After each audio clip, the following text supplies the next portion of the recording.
Peningkatan kasus positif COVID-19 pada klaster perkantoran terjadi lantaran tingkat kedisiplinan dalam penerapan protokol kesehatan masih kurang baik.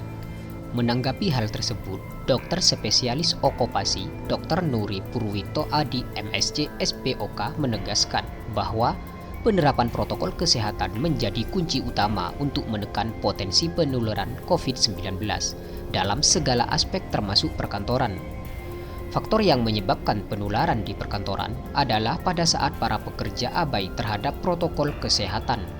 Abai terhadap protokol itu dampaknya bisa terjadi penularan, tegas Nuri melalui ruang dialog digital di media center Satuan Tugas Penanganan COVID-19.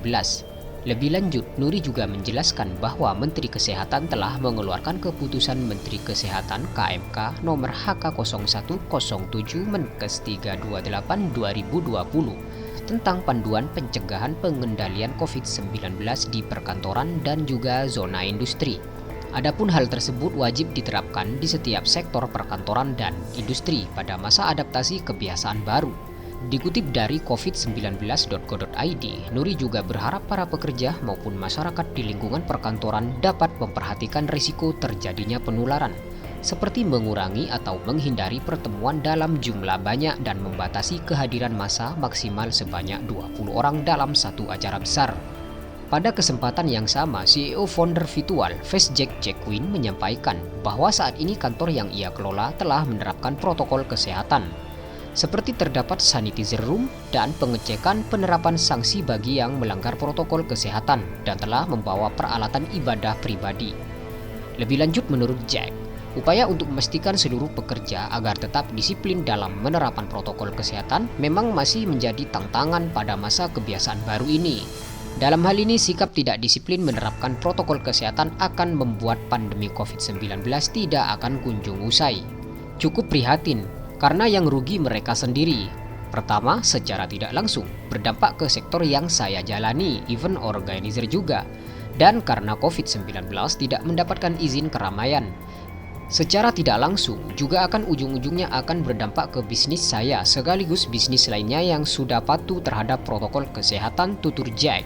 Nuri mengimbau kepada pengelola perkantoran untuk membentuk tim satuan tugas COVID-19 untuk mencari informasi terkait COVID-19 dan melakukan penilaian risiko penyebaran COVID-19 di kantor tersebut.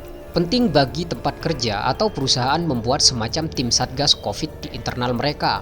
Tim tersebut yang nantinya akan mencari tahu update informasi dari gugus tugas apa saja yang kira-kira perlu untuk mereka lakukan, termasuk membuat penilaian risiko penularan. Perlu ditingkatkan kesadarannya untuk kepentingan bersama, ujar Nuri.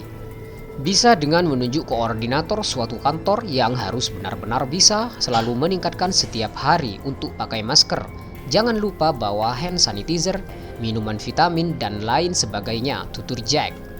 Selain itu, Jack menyampaikan bahwa di balik tantangan dalam menerapkan protokol kesehatan terhadap tantangan dalam melakukan pekerjaan secara virtual, terlebih saat ini melakukan pertemuan dalam jaringan.